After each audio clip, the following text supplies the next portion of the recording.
فلسطین یا یوکرین یا چاہے اسرائیل میں معصوم بچے اور لوگ جو مر رہے ہیں، ان کے لیے جو پرامن احتجاج ہوتا ہے، کیا ہم اس میں حصہ لے سکتے ہیں؟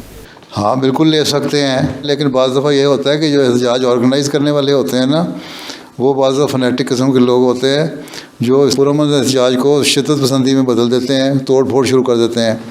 آپ یہاں احتجاج کر رہے ہیں ان کے لیے، اور احتجاج کرتے کرتے اپنے ملک کی پراپرٹی کو نقصان پہنچانے لگ جائیں، سڑکوں کے پول توڑنے لگ جائیں، لائٹیں توڑنے لگ جائیں، یا بورڈ توڑنے لگ جائیں، یا آگے لگانے لگ جائیں، یہ چیزیں غلط ہیں، وہ نہیں ہونا چاہیے۔ اگر پرامن احتجاج ہے اس کے حق میں بورڈ اٹھا کے وہ کر سکتے ہیں، اب اس میں حصہ لینے میں کوئی حرج نہیں ہے۔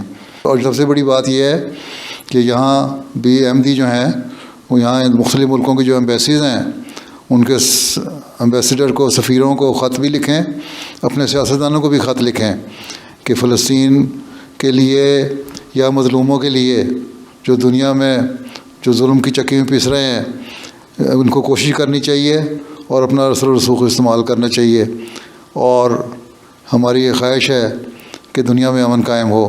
تو یہ پیغام اگر ہر احمدی کی طرف سے چلا جائے، سب سیاستدانوں کو بھی، اپنے اپنے حلقے کے اور ایمبیسیڈرز کو بھی، تو اس کا بھی اچھا اثر پڑے گا، اور یہ بھی خاموش احتجاج کا ایک حصہ ہی ہے۔ ٹھیک ہے، جزاکم اللہ حضور۔ اللہ حافظ۔ اور پھر السلام علیکم۔ اللہ حافظ، خدا حافظ۔